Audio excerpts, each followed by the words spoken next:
Fala galera, tudo beleza? Meu nome é André, eu sou fã de luta livre há mais de 30 anos e no vídeo de hoje a gente vai para mais um resumo do SmackDown, o SmackDown do dia 27 de fevereiro, o último antes da Elimination Chamber e rapaz, foi o puro suco do caos. Se você quiser saber o que aconteceu nesse show, inclusive com mudança de título, assista esse vídeo do começo ao fim porque eu tenho certeza que a minha opinião vai surpreender vocês. Mas antes de fazer tudo aquilo que a gente pede para ajudar no nosso canal, em especial eu quero convidar você para assistir a nossa live da Elimination Chamber.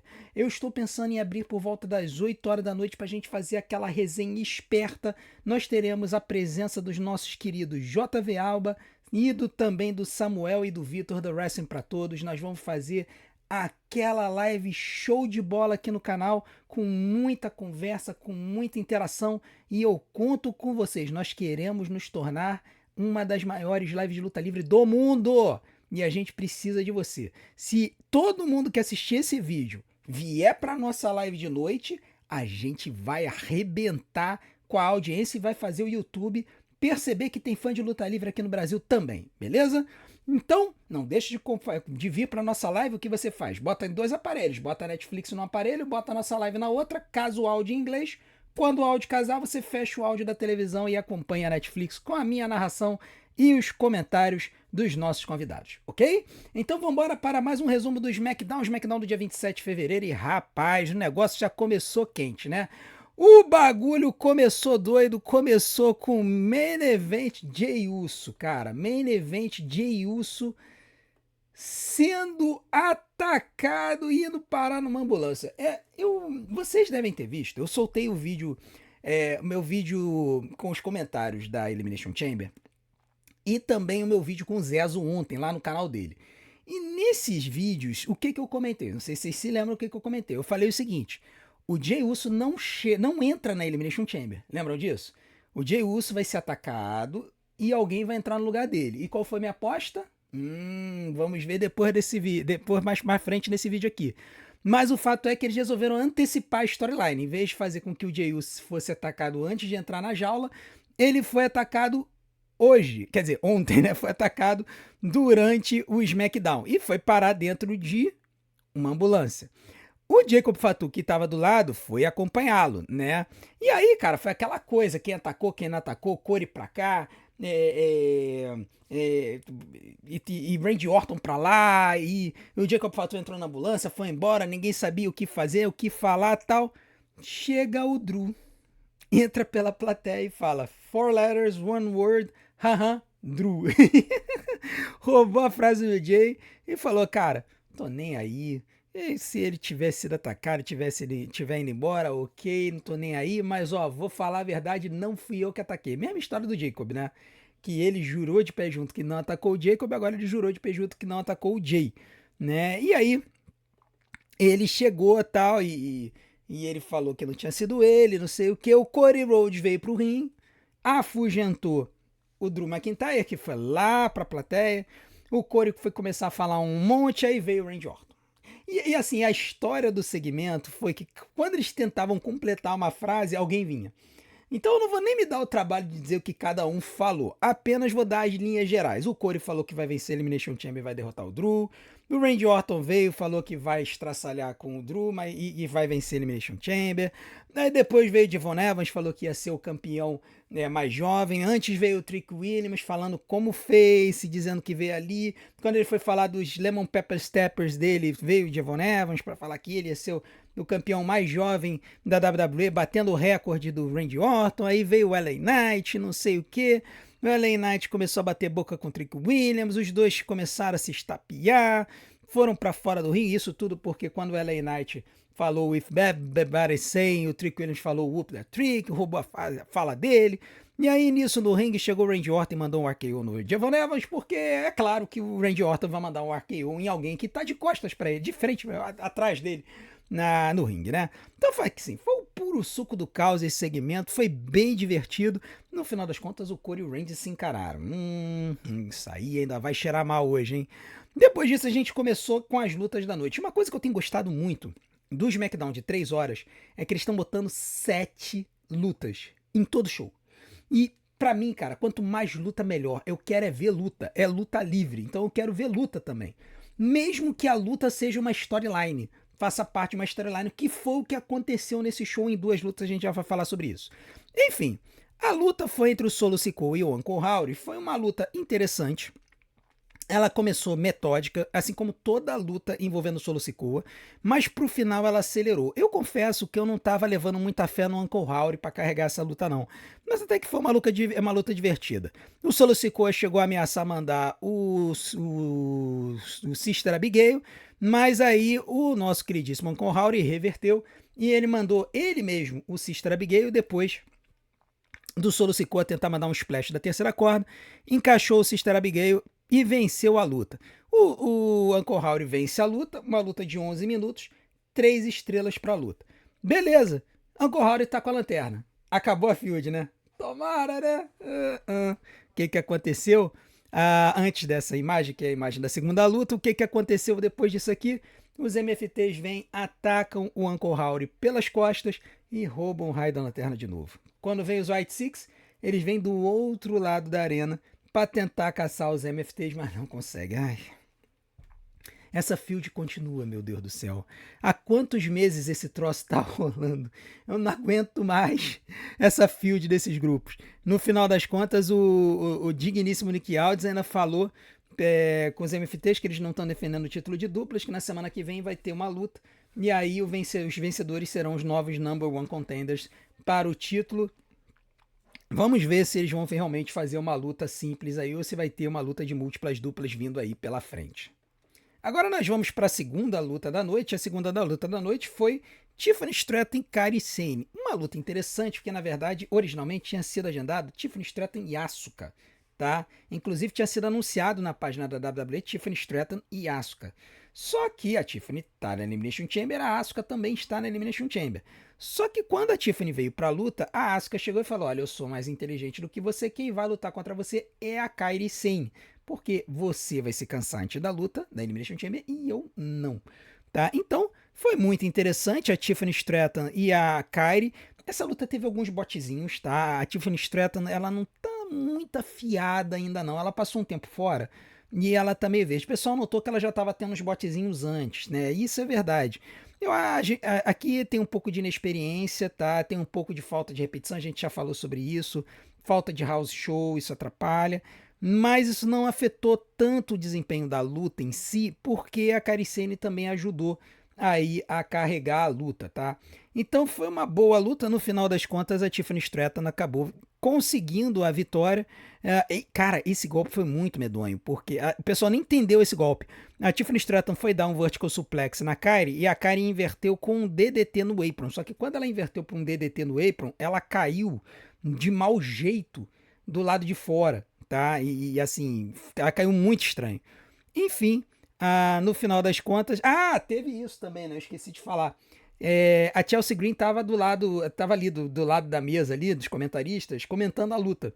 E aí a Tiffany Stratton começou a bater boca com a Chelsea Green. E aí a Kairi Sane acertou ela e acertou a Alba Fire, que estava próxima. E aí depois a Tiffany Stratton acabou acertando a Chelsea Green sem querer. E aí o pessoal falou: pô, mas não é possível, a Chelsea Green só apanha, não sei o que e tal. Aí no final das contas a Tiffany jogou a Kairi Sane para dentro do ringue, mandou o Rolling Senton e depois mandou o Pretty Moonsault Ever para 3. Então vitória da Tiffany Stratton. Foi uma luta de 10 minutos que eu vou dar 3 estrelas também. Eu vou tirar um pouquinho do resultado dessa luta porque, cara, a Tiffany ela deu umas vaciladas na luta, tá? É preciso que a gente diga que a Tiffany estranhamente está mandando alguns botezinhos, tá? Pode ser ring rust, pode ser aí a falta de treino e o fato de que ela é inexperiente, ela é muito nova ainda, né? Enfim, a Tiffany vence a luta e aí fica a pergunta, né? 50-50 booking, será que ela vai ganhar a Elimination Chamber depois de ganhar uma luta na sexta? Vamos ver. Depois disso, nós tivemos a luta entre o Demis e o Obafemi. Essa luta foi agendada na semana passada. O Demis querendo ser o mentor do Obafemi, e o Obafemi disse: beleza, eu tô sentindo que você quer alguma coisa, eu vou falar com o Nick Aldis. E a luta foi agendada. E aí, cara, bom, para começo de conversa não precisa falar nada, né? O suco da aura pura é a entrada desse cara. Mas enfim, O sino tocou e aí o Demis começou a falar assim: olha, a gente não precisa brigar, eu quero mentorear você e não sei o que tal. Assim, no passado eu tive o Undertaker para me mentorear, eu quero ser o seu Undertaker. E aí o Oba Femi chegou e falou assim: cara, eu não sei se você parece muito com o Undertaker, mas que você tá parecendo muito com um homem morto, você tá parecendo um Deadman, né? E era a gimmick do Undertaker, né? E aí pronto, o Demis tentou rolar, mandar um Sucker Punch no Oba Femi, o Oba Femi não vendeu, pegou o Demis e começou a estraçalhar ele, né? Ele ainda, o Oba Femi, ele tentou dar aquelas corridas no corner, a primeira ele acertou, na segunda o Demis escapou.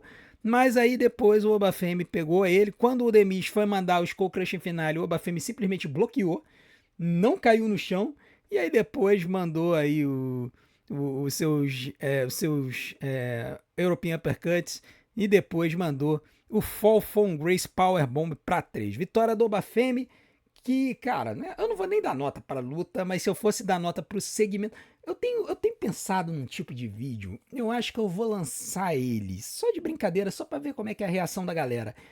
Eu vou começar a fazer um tipo de vídeo em que eu vou dar as notas, não para as lutas, mas para cada lutador que aparecer no show. E aí vai valer não só a nota da luta, vai valer também a capacidade de entretenimento. Aí talvez os fãs do Demis fiquem felizes que eu vou começar a dar nota alta para ele.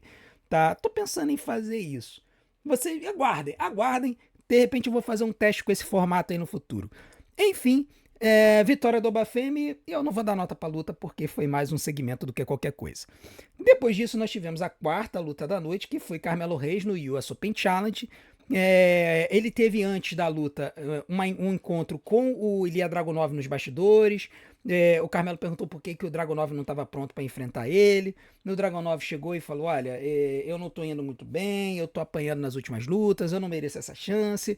Vai lá, vence essa luta e vai pra WrestleMania que eu te encontro lá. E aí o Carmelo falou: olha, você toma cuidado, porque pode ser que essas chances não aconteçam para sempre. Hoje elas estão acontecendo, mas pode ser que no futuro não aconteça e você perca a chance de lutar pelo título. De qualquer forma, o Dragunov chegou e deu uma ignorada, e o Carmelo Reis foi pro ringue. E quem veio para lutar contra ele foi o Matt Cardona. Tá? A WWE tá meio que construindo esse mid-card com lutadores novos. E dá pra ver que nesse mid-card aí você tem o Matt Cardona, você tem o Apollo Crews e você tem o Shinsuke Nakamura. Carmelo Reis já enfrentou o Nakamura, agora tá enfrentando o Matt Cardona. Eu não duvido nada que o Apollo Crews vai ser o próximo, tá? Eu não vejo nada de errado porque são lutadores que têm excelente capacidade no ringue. Eu só acho que eles deveriam de alguma forma valorizar essa galera fazendo esse título trocar de mãos um pouquinho mais rápido, tá? Por quê? O Matt Cardona fez uma luta absurda de boa. Tá? Ele, não vou dizer que ele carregou a luta, mas ele dominou cerca de 80% da luta. Tá? O Matt Cardona utilizou todos os seus golpes tradicionais. O Carmelo Reis tentou voar, mas o Matt simplesmente estraçalhou com o coitado Carmelo Reis. Só que no final da luta, num momento assim de lampejo, o Carmelo Reis acertou o First 48 e conseguiu a vitória. Isso depois de ele ter chutado do Rough Rider, tá? Ele chutou do Rough Rider. E aí, depois, ele acertou o First 48 e venceu. Tá? Vitória do Carmelo Reis, 12 minutos de luta, 3 estrelas e 75, foi uma das lutas da noite. Mas eu vou dizer uma coisa pra vocês. Eu não gostei do final. Por quê?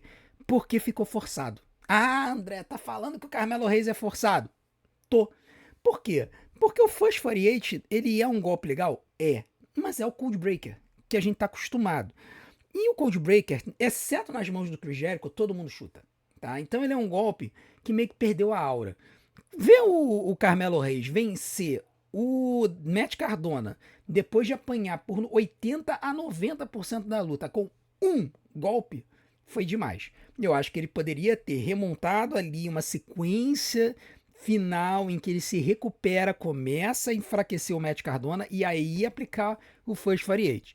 Querer colocar o First 48 no mesmo nível de um Stone Cold Stunner, por exemplo, que era um golpe que você aplicava e você vencia a luta, ou o RKO, eu acho meio forçado, tá? Mas de qualquer forma, sou eu dando um mini heel turnzinho aqui para um pequeno detalhe de uma luta que foi muito boa. Depois disso, nós tivemos a próxima luta da noite, Jordynne Grace e Candice LeRae, e sim, Johnny Gargano, nem uma topiara que nem sei lá, um bicho preguiça, um bicho deprimido, largado na mesa dos comentaristas.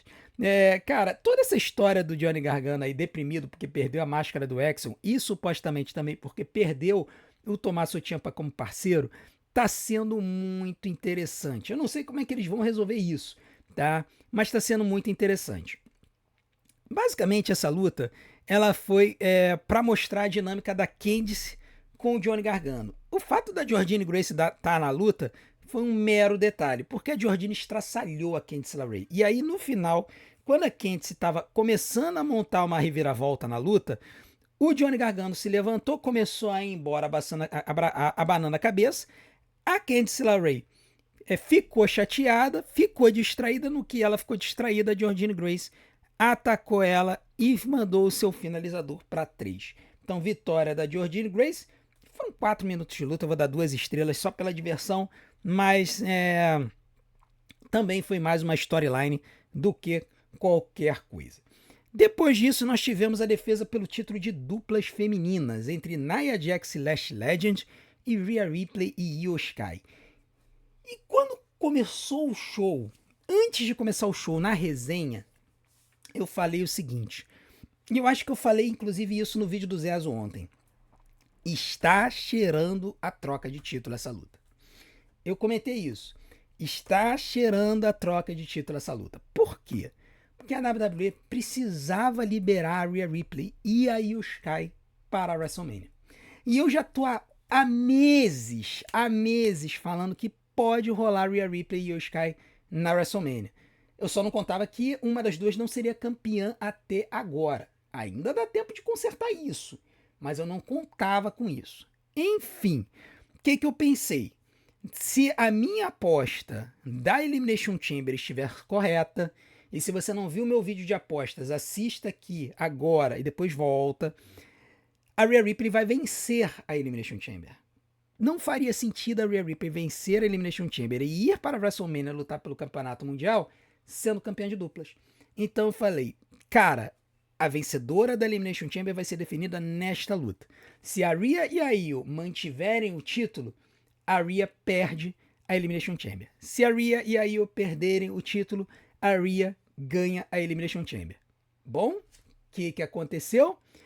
Aconteceu que a Nia Jax e a Lash Legend dominaram 60 a 70% da luta. A Rhea chegou a aplicar o seu Riptide na Rhea Ripley, na Nia Jax. A Lash Legend bloqueou o pinfall. Depois a Io foi mandar o seu Over the Moonsault, não conseguiu. A Lash Legend chegou, pegou a Rhea Ripley e mandou o seu Lash Extension, que é o seu finalizador. E sim, é new. Temos novas campeãs de duplas. Lash Legend e Nia Jax. Nia Jax 3 vezes campeã de dupla na WWE. Também temos Lash Legend com seu primeiro título na WWE. Ela nunca foi campeã na NXT. A Evolve não existia quando ela estava lá. Ela sobe para o main roster e já ganha um título, tá? O que eu posso dizer sobre isso? Primeiro, eu acho que é a posição perfeita no card para Nia Jax e para Lash Legend. 2 forças no ringue juntas, inclusive o nome delas é Forças Irresistíveis agora, né? Irresistible Forces, com música nova, inclusive, tá? Música nova e Titantron estilizado Irresistible Forces, tá? Essas duas, elas estão na posição perfeita do card, porque elas podem dominar o cenário de duplas e liberar os main events e os mid-cards para lutadoras que têm mais agilidade, tá? A Nia Jax já foi múltiplas vezes campeã da WWE. A Lash Legend vai ter o dia dela no sol. Podem apostar nisso. A WWE tá muito hypada na Lash Legend, tá? Vai acontecer. Mas é uma forma de tirar elas um pouquinho do cenário principal e fazer com que elas dominem uma outra divisão. A divisão de duplas da femininas hoje nada mais é do que a divisão onde eles atocham os main eventers, botam eles lá para poder matar um pouquinho de tempo, tá? Então, com essa vitória, a Nia e a Lash devem dominar essa divisão É possível que tenha uma luta de múltiplas duplas na WrestleMania para tirar o título delas, o que vai fazer todo sentido. E a Rhea fica liberada.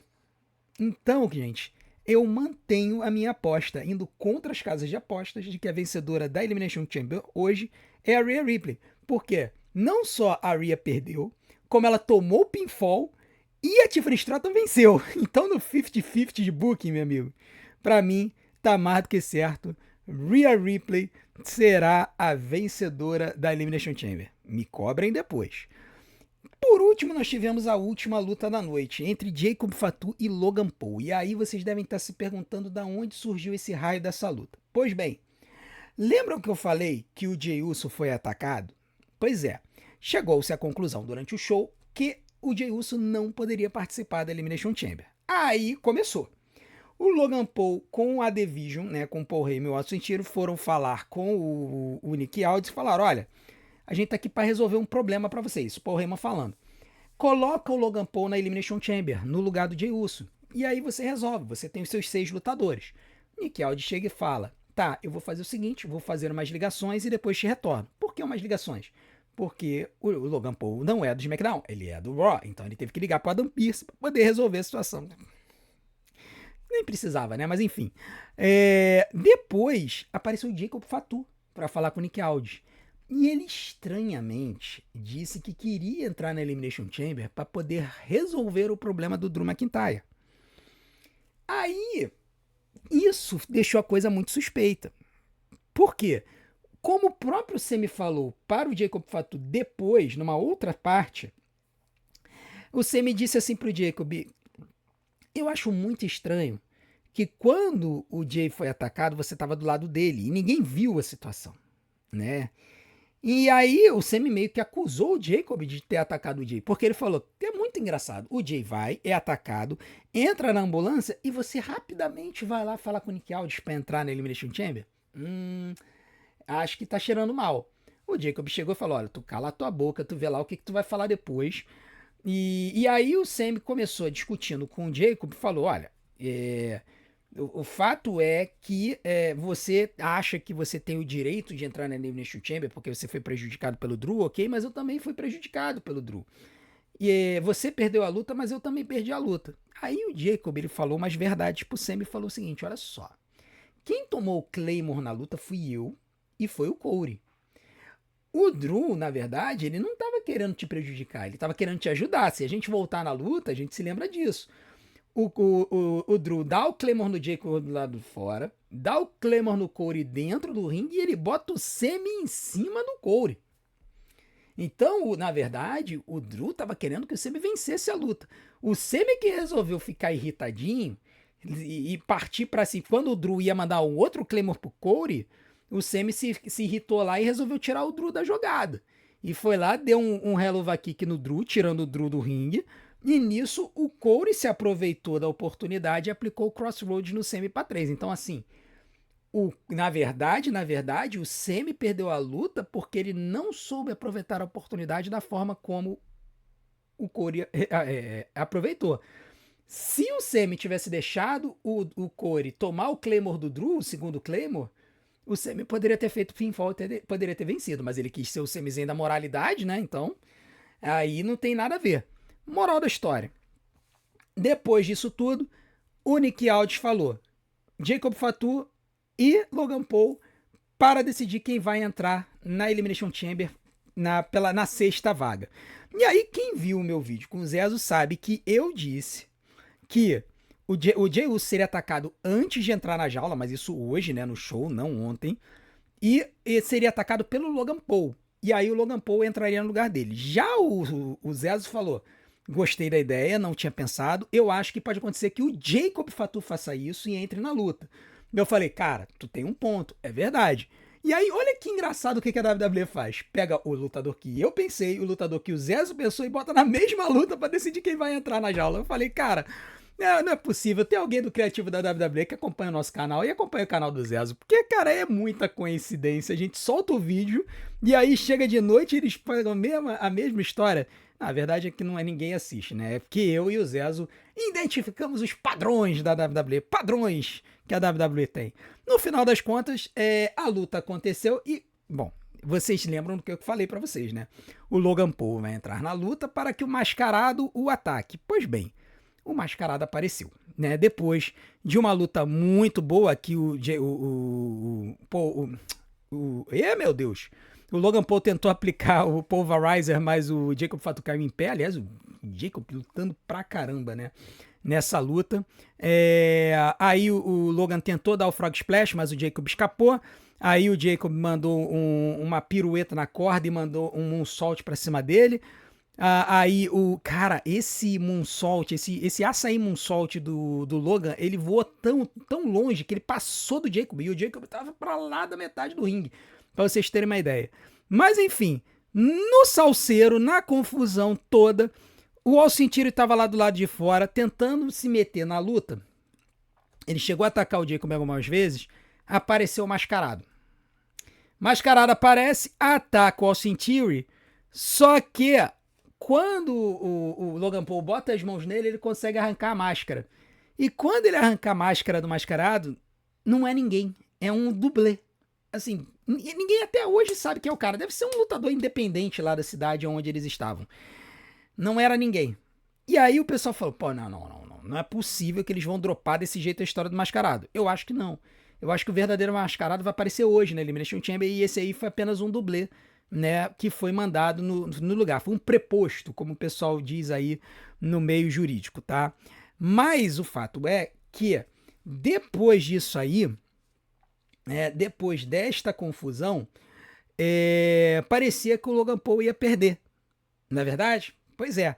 Só que aí, quando o Jacob tava para entrar no ringue, para estraçalhar com o Logan Paul, o Drew McIntyre apareceu e deu uma cinturada na cara do Jacob. Isso deixou o Jacob bolado. O Drew jogou o Jacob para dentro do ringue. O Logan Paul acertou o seu direto. E aí ele foi pro rolamento da morte. E aí, meu amigo. 1, 2, 3. Vitória do Logan Paul para alegria e satisfação do Drew.